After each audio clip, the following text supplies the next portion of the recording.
كان يا مكان يساعد الإكرام ولا يحمل الكلام إلا بذكر النبي عليه الصلاة والسلام. يقول إيه؟ عليه الصلاة والسلام.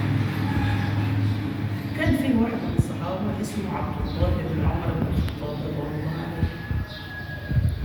كان ابن سيدنا عمر ابن الخطاب رضي الله عليه أمير المؤمنين. وسيدنا عمر كان أول أمير المؤمنين. يعني لما سيدنا عليه الصلاة والسلام توفى تولى الخلافة سيدنا أبو بكر الصديق. فلما سيدنا أبو بكر رضوان الله عليه توفى لازم واحد تاني يتولى مكانه، فما ينفعش نقول خليفة رسول الله. فقال لك نقول عليه إيه؟ أمير المؤمنين. فسبحان الله العظيم ده أول أمير سيدنا عمر رضوان الله عليه. سيدنا عمر كان له ولد اسمه عبد الله بن عمر.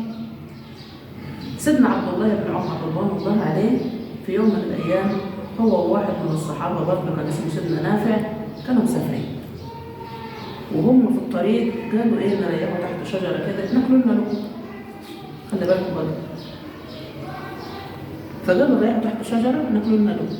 فلما قعدوا ياكلوا شافوا واحد عيل صغير كده قدكم كده بيرعى الغنم على مسافة كده، فنادوا عليه قالوا له إيه؟ تعالى كل معانا. فقال لهم أنا صايم. الولد ده كان عنده 9 سنين. سبحان الله العظيم. فقال لهم أنا صايم. فسيدنا عبد الله بن عمر كان صايم في الحر ده وأنت طفل صغير بترعى الغنم في الصحراء.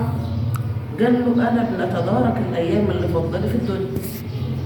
فسيدنا عمر استغرب إيه اللي عرف الطفل الصغير ديت بإن كل وقت في حياته لازم يعمل فيه طاعة لدرجة إنه صايم وهو في سن صغير كده.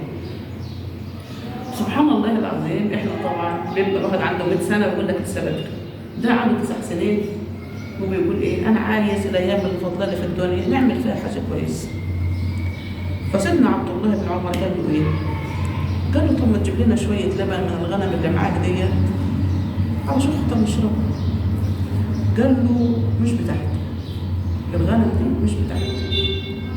قال له امال بتاعت مين؟ قال له دي ملك سيدي، الراجل اللي انا عبد عنده الغنم دي ملكه وانا بنشتغل فيه. فسبحان الله العظيم. قال له طب بقول لك ايه؟ انت مش هتدينا من لبنها؟ قال له بقول لك مش بتاعتي. قال له طب خد فلوس اهي واذبح لنا واحده وناكلوها سوا وهتستفيد بثمنها. قال له بقول لك مش بتاعتي. امال لما نروح لسيده نقول له ايه؟ قال له يا عم ما تقلقش. قول له ايه يا ادم؟ قال له بقول له الدبكه. ايوه الله يفتح عليك. يبقى كده حرام عليه، يعني هو كده بيعلمه يكذب صح؟ فبيقول له لما نروح لسيده نقول له ايه؟ لما يقول له الغنماء من المقصد دي راحت فين؟ نقول له ايه؟ نقول له الدبكه. قال قول له الدبكه. قال له بقول لك مش بتاعتي. قال له يا عم ما تخافش اما تروح بس تقول له الدبكه. قال له انا سيدي مأمنه، يعني ايه بيصدقني، يعني لو قلت له الدبكه هيصدقني. قول له ان عنده مؤتمن، انا هو مأمني، يعني لو قلت له الدبكه هيصدقني.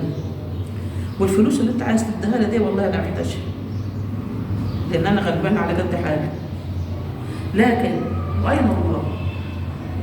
راح عامل كده وقال له واين الله؟ مره كنا فيه. فسيدنا عبد الله بن عمر لما لقاه ولد جدع ومحترم رغم انه عبد لكن ما بياكلش حرام،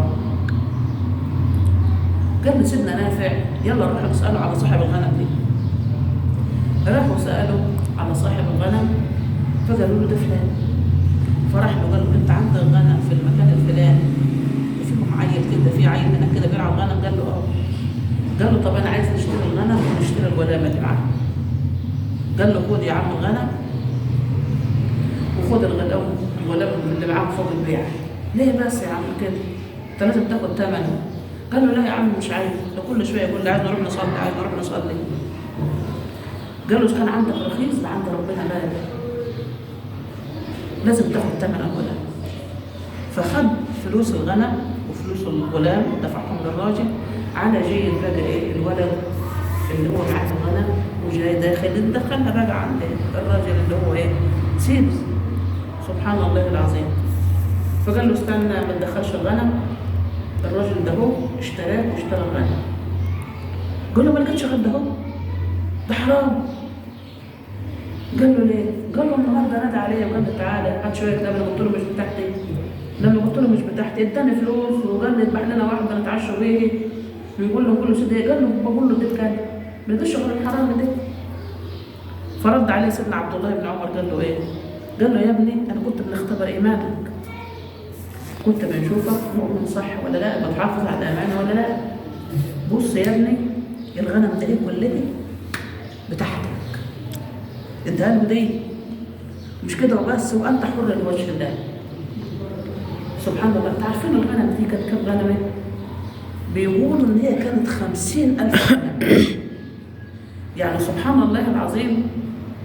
يعني الراجل اللي هو صاحب الغنم لو عد معقول هيعد كلهم 50,000 غنمه؟